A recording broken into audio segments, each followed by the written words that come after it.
Our reading for this morning is from the Gospel of John, chapter 11, verses 32 through 44.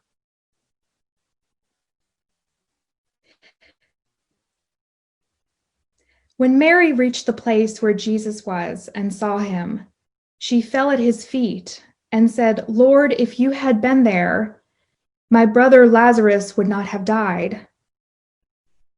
When Jesus saw her weeping and the Jews who had come along with her also weeping, he was deeply moved in spirit and troubled. "Where have you laid him?" he asked. "Come and see, Lord," they replied. And Jesus wept. And then the Jews said, "See how he loved him." But some of them said, "Could not he who opens the eyes of blind men have kept this man from dying?" Jesus once more was deeply moved when he came to the tomb. It was a cave with a stone laid across the entrance. "Take away the stone," he said. "But Lord," said Martha, the sister of the dead man, "by this time there is a bad odor, for he has been there for 4 days." And Jesus said, "Did I not tell you that if you believe, you will see the glory of God?" So they took away the stone. And then Jesus looked up and said, "God, I thank you that you have heard me. I know that you always hear me, but I say this for the benefit of all of the people who are standing here, that they may believe that you sent me." When he said this, Jesus called out in a loud voice, "Lazarus, come out!" And the dead man came out, his hands and feet still wrapped with linen and a cloth still covering his face.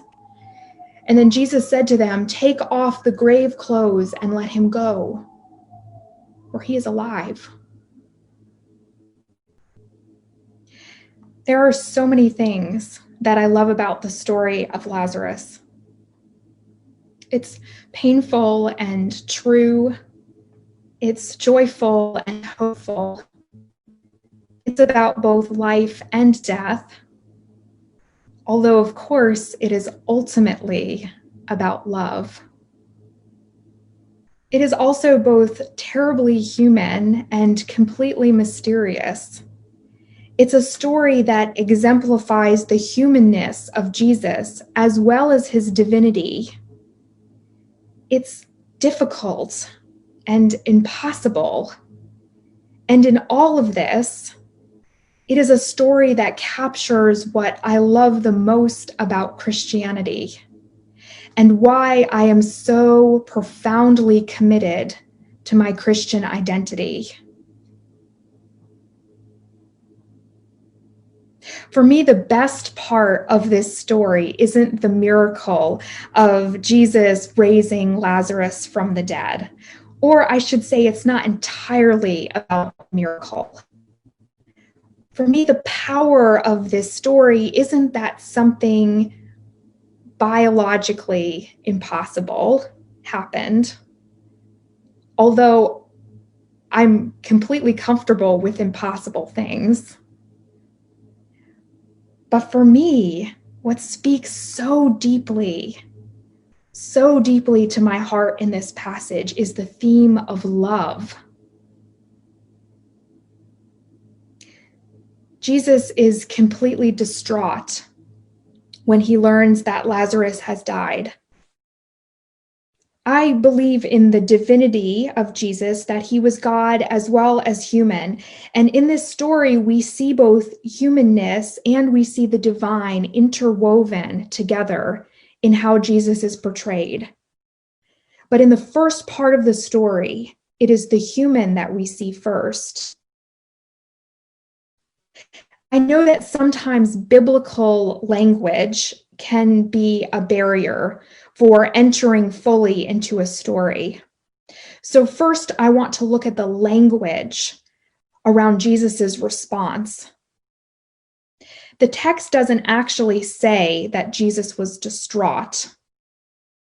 Instead, what it says is, when Jesus saw Mary weeping and the Jews who had come along with her also weeping, He was deeply moved in spirit and troubled. It says he was moved in spirit and troubled. But although that may be what the text literally says, I know, and you know, what grief looks like.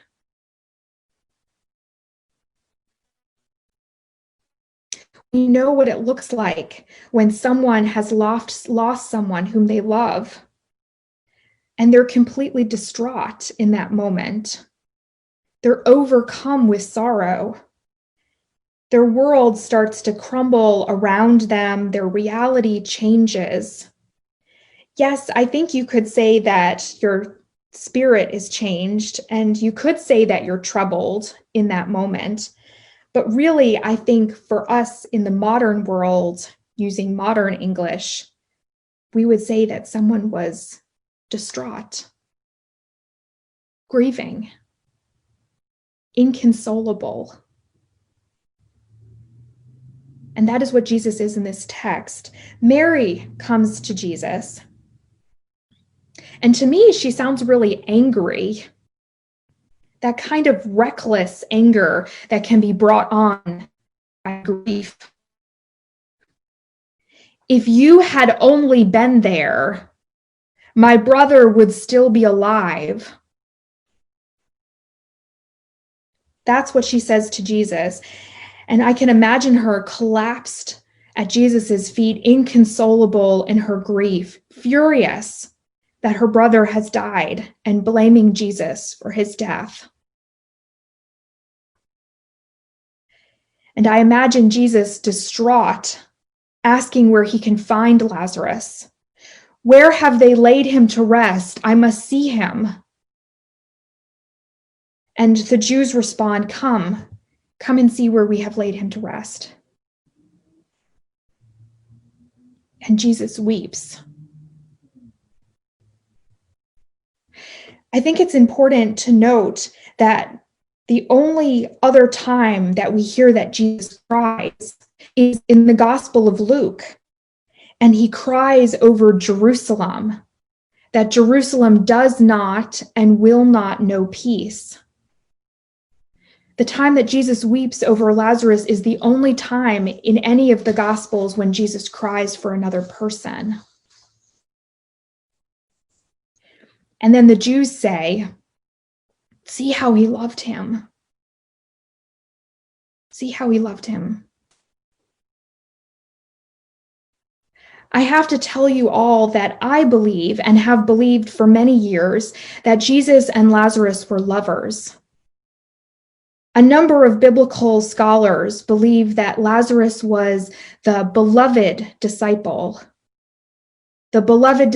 who is mentioned specifically in the final parts of the Gospel of John. And from the story of Lazarus being raised from the dead, you can see clearly the love between Jesus and Lazarus. Queer biblical scholar Robert E. Goss writes in the Queer Bible Commentary on this passage and on the whole Gospel of John that the beloved disciple is clearly a person who has a loving and intimate relationship with Jesus. That's especially clear in the final parts of Jesus's life. Goss gives this example. At the Last Supper, the beloved disciple rests upon Jesus's chest. Goss says that you can interpret the Greek.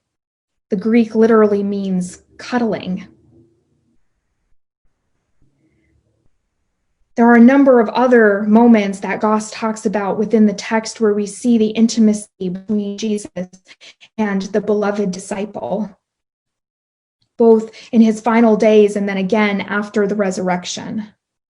This is not a new idea, or indeed a particularly radical interpretation of the text, although it is, of course, deeply controversial because of Christianity's heteronormative culture and traditions.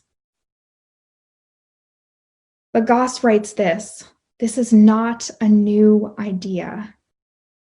For nearly 2 millennia, Goss writes, men attracted to the same sex have intuited a homoerotic relationship between Jesus and the beloved disciple. It has always been a way that the text has been interpreted. But even if you do not see the relationship of lovers within this story, the text is very clear. Jesus loved Lazarus. See how much he loved him. See how much he loved him. Jesus goes to where Lazarus has been laid to rest, and it is a very real moment. He wants to see Lazarus again, and they tell him that it's not a good idea. Lazarus has already been dead for 4 days. His body has started to decompose. They want to spare Jesus the trauma of seeing Lazarus that way, but Jesus insists. So they bring Jesus to Lazarus, and Jesus then has a conversation with God. The text says that he has the conversation out loud so that those around him know what he's doing and will believe. And he's thanking God because something impossible has already happened, and the people around the tomb just don't know it yet. Lazarus is no longer dead, but is alive.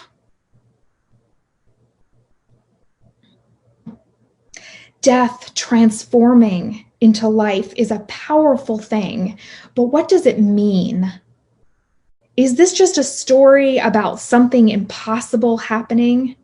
A story that we like to read because death is scary, because grief is so painful, that we like stories about resurrection where death is defeated? For me, this story means much more than that. For me, it is a story about how profoundly love can disrupt our world and our lives. How profoundly God's love can disrupt our world and our lives. Jesus loves Lazarus, and that love changes everything.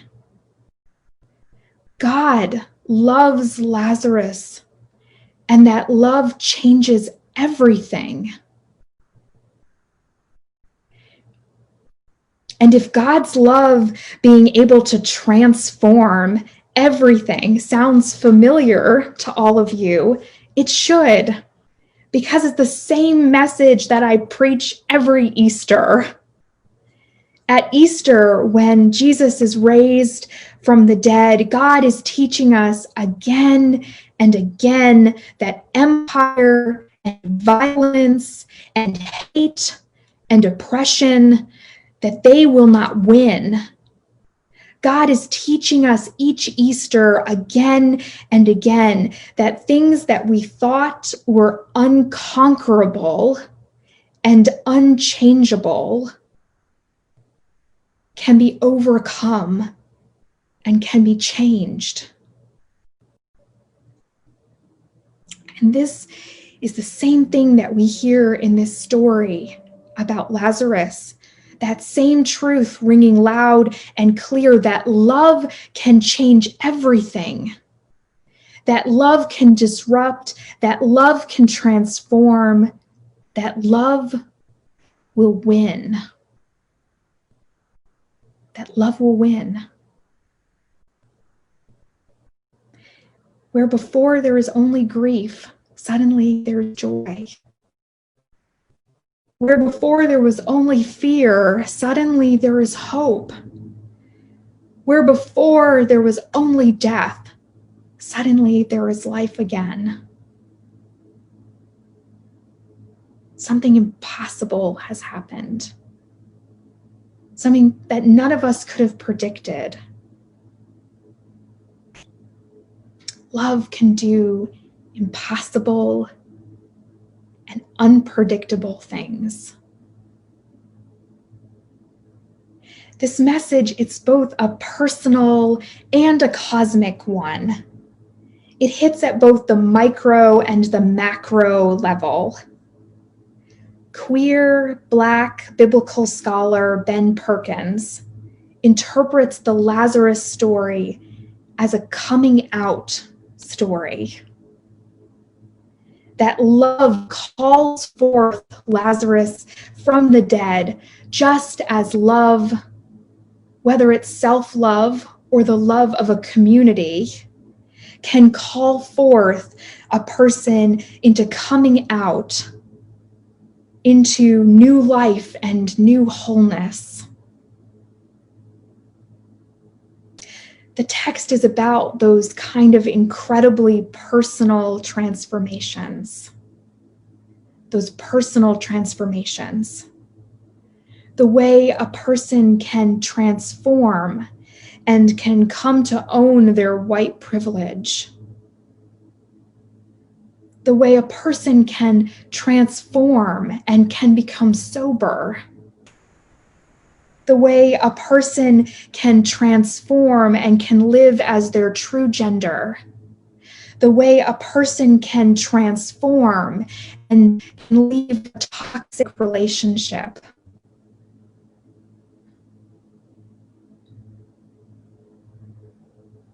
This message is also cosmic.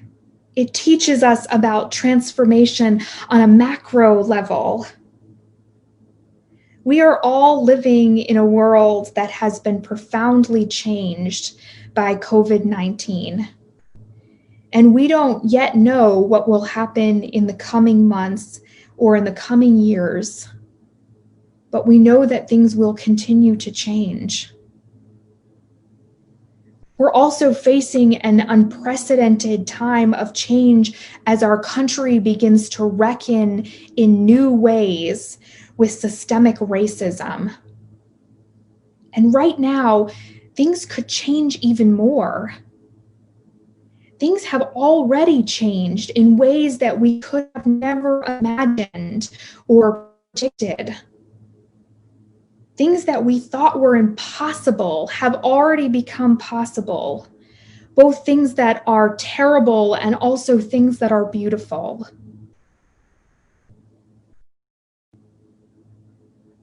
Isn't it a powerful thing to think that those beautiful changes will continue? That love is even now disrupting the status quo. That love is even now disrupting life as we know it, coaxing us forward into a changed reality, into something beautiful and lovely, into new life. The story of Lazarus rings with these truths, with the deepest truths of the Christian faith. Perhaps our sorrows can be transformed into joy.